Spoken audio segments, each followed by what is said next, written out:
law of Moot Beit Din. The law of the land is the law. Why don't you tell us more about the three options your doctors gave you?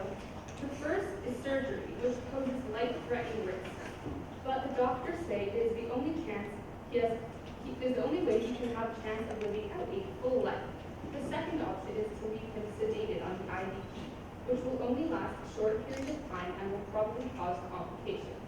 The third option is to give him a medication that will slow his heart deterioration, but will probably leave him with less than a month to live.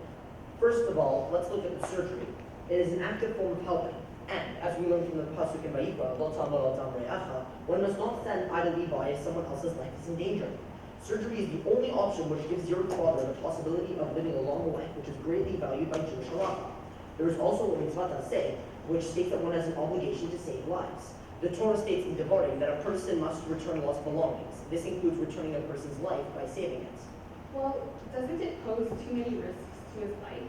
Are we allowed to endanger his life in order to potentially save it? I still support the surgery despite the risks, because we see in the Second Sanhedrin that a person who sees someone drowning in a river must risk their own life in order to save the drowning person. Kal v'chomer, a sick person must risk their already endangered life in order to potentially save it. Furthermore, the Talmud believes there are two types of life: Chayei Kiyum, which is over year, and Chayei Sha'ah, which is under year. The Talmud in Masachet Avodah Zarah demonstrates that the value of Chayei Sha'ah is less than that of Chayei Kiyum. So Chayei Sha'ah can be risked in order to gain Chayei Kiyum. Of course, you're referring to the case involving an ill Jew whose only option for treatment is to visit a non-Jewish doctor who will likely deliberately kill him. If the patient will certainly die soon, he is permitted to go to the non-Jew because there's still a small chance the doctor will cure him.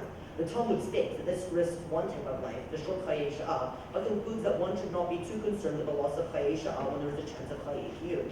Wait a minute. How can we say that when we learn from Masechet Yoma that one can even violate Shabbat for a Chayei Sha'ah? If you recall, the Tosfot respond to that exact question and say that while Chayei Sha'ah is very important and should be preserved, Chayei Kiyum is even more valuable. You make a good point, but we should consider the other options. There is a strong case for leaving Leib on the IABP according to the Talmudic saying, Sheb ve'al ta'aseh adif, sit and do nothing. Perhaps Shayna should leave in the IABP, which does not pose the type of immediate risk that surgery does. Also, although it is required to save someone if possible by the commandment of Lo Tamod al Tamrei Echa, maybe in this case, since Leib is suffering from Alzheimer's, we do not have to save him. While it is true that according to Rabbi Yosef Shalom Eliashib, if someone is suffering, you are not obligated to treat them. However, he also says that if a person is in a coma and is unable to communicate his discomfort, we cannot assume that they are suffering, and we must treat them anyways. This can also apply to Leib, who is in late stages of Alzheimer's. While he isn't in a coma, he can't communicate meaningfully with the world, and therefore, he's in a similar situation to a coma patient. Does this mean that leaving my father on the IABP is not halakhically permissible? That's correct. Since leaving your father on the IABP is essentially leaving him to die, it is prohibited by the commandment Lo Tamod al Tamrei Echa. Furthermore, Rav Moshe Feinstein says that when a person has two illnesses, one which threatens his life in the immediate future and one which threatens it more distantly, you must treat the immediate illness, ignoring the distant one. But Alzheimer's permanently reduces quality of life. My father is losing his ability to do many of the things he loves. Doesn't this apply halakhically and have an effect on how we treat him? No, Halacha does not believe that anyone but Hashem could possibly determine quality of life. We must simply do our best to follow the Torah and preserve life. But perhaps the non-productivity of Leib's life as an Alzheimer's patient overrides his obligation. Arguably, you should not be obligated to treat your father, Shayna, because he will still have Alzheimer's, which may make his life less important since he cannot perform any mitzvot. That's not true. Remember the case in Masachet Yoma that talks about removing the ruins of a fallen building on Shabbat to save the life of someone underneath? You are obligated to remove the ruins even if you're unsure if there's a person underneath or if they are alive. That's how important it is to save someone, regardless of the state they are at the time or uncertainties regarding a full recovery. I read about a case where Rav Shlomo Zalman Auerbach brings the example of a man who is old, sick, and mishoteh, and yet there is still an obligation to heal him. We learn from this that there is no way to evaluate how important a life is. Therefore, there is an obligation to actively save Leib, even though he is elderly, unwell, and unable to do any mitzvahs. What is your opinion on the third option, the medication? I'm nervous about giving him something which will life without actually healing him. Why? Are you worried he'll suffer? I ask because the Grot Moshe says you should not extend the Chayei Sha'ah using a method that will cause the patient significant pain. If he will suffer with the medication, we can't give him the medication. No, I asked Dr. Moss from the Jewish General in Montreal, and he said my father can be given medication to control the pain. All right, what is your final decision? After some careful deliberation, we've decided that you must take the surgery. The Rambaz tells the story of a man who needs medical treatment but refuses on the grounds that it will violate Shabbat. The Rambaz says that if he refuses the treatment, it is similar to killing himself. If we're willing to violate even Shabbat in order to give someone the best treatment possible, I can't think of any valid reason not to give your father the surgery, which could save his life. Despite the risks, we feel that you must choose the surgery, Shayna. While the medication would be allowed since it does not cause pain, the surgery gives your father a much better chance of a full recovery and is therefore mandatory. Thank you, esteemed rabbis, for your counsel. I will call the doctor and let him know that I would like my father to undergo the surgery. Bezrat Hashem, all will go well.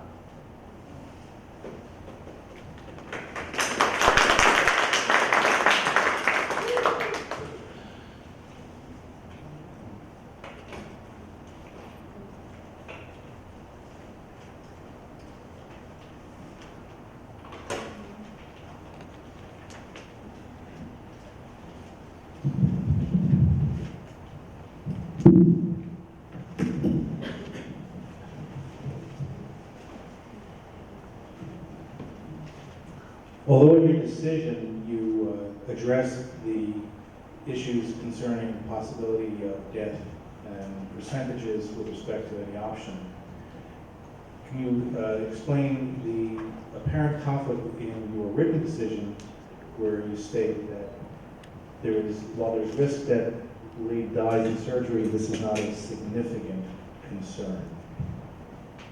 The Achi Ezar says in Part B, Siman 16.6, that he brings the case of someone who has Chayei Sha'ah and there is a risky surgery that can give him Chayei Kiyum. He says if they're definitely going to die from the Chayei Sha'ah, you do take the surgery even if it is risky because it is their only chance for a full life. He brings in the other opinion of the Mishnat Chachamim, which says that if there is a 50% chance or greater he will die, you do not perform the surgery. But he rejects this opinion and says that, brings the case of the Talmud where it says Chayei Sha'ah lo chashinan. It's very strong language. Lo chashinan, it's of no concern. So no matter the risk, we must perform the surgery. So to clarify, your statement then was not just a general principle, but later on you want to explain that there was considerations that were made about whether or not there is a risk. Because when I read that, I assumed that the risk of death was not to be a consideration, but it is. It's not of, it is of consideration, but we override it if there's a possibility of Chayei. The idea is that essentially there's pretty much no value to the Chayei Sha'ah, which is the very short under-year life, which the IABP or the medication would give him. So because that life is so valueless, you have to take the risk to get a full life from the surgery, because having a Chayei Sha'ah doesn't mean anything really. And also we learned from the Mor Uktzia that even if there's a person who is ill and we have a diagnosis, we have to force that person in order to take that treatment that has the possibility of curing them, because it is such a great commandment to save life, and it's one of the biggest mitzvot. And the surgery is the only option that gives Leib the possibility of having a full and long life, and whereas the other two options do not.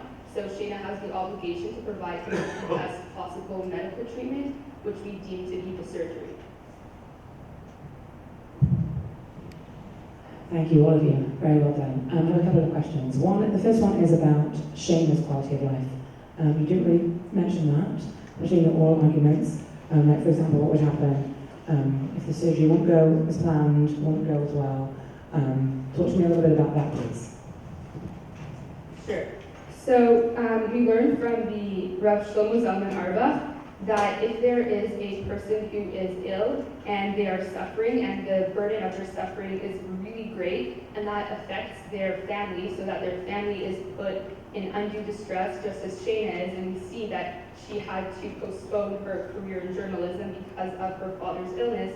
Despite all these factors, the family still has the obligation to try and save the person, and so it is a huge mitzvah in Judaism to try and save life, even if the family is still suffering. Okay, thank you. One more. It's about your sources. I want to know why you chose L'Tamel Adam Re'acha. I think you have over here, and also in Masechet Sanhedrin about saving somebody who's drowning, and one must risk one's own life to save the drowning person. So why would you use that source? Whose life is at risk during the surgery? In other words, not just Leib. I just don't understand why you chose those sources to highlight the importance of saving one's life. So the reason why we use the case in Masechet Sanhedrin is because we want to use it for the purposes of a kal v'chomer, which means you're using a lighter case to prove a more severe case. So basically we said in Sanhedrin that if a person must risk their own life to save someone else. And then we brought in a kal v'chomer that said, if someone may risk their own life to save someone else, then you must risk your own life to save yourself. So this is for the surgery, or this proves that the surgery is a good option, because in order to undergo the surgery, Leib must risk his own life. But using that source, we prove that he's allowed to do that. The Tiferet Yisrael is also very clear about this. He says that if somebody they're for sure going to die, one must put their own life at risk in order to try to save the person who is for sure going to die. But he doesn't say specifically someone to someone else. He's very specific. You risk life in order to save someone who is for sure going to die. Thank you.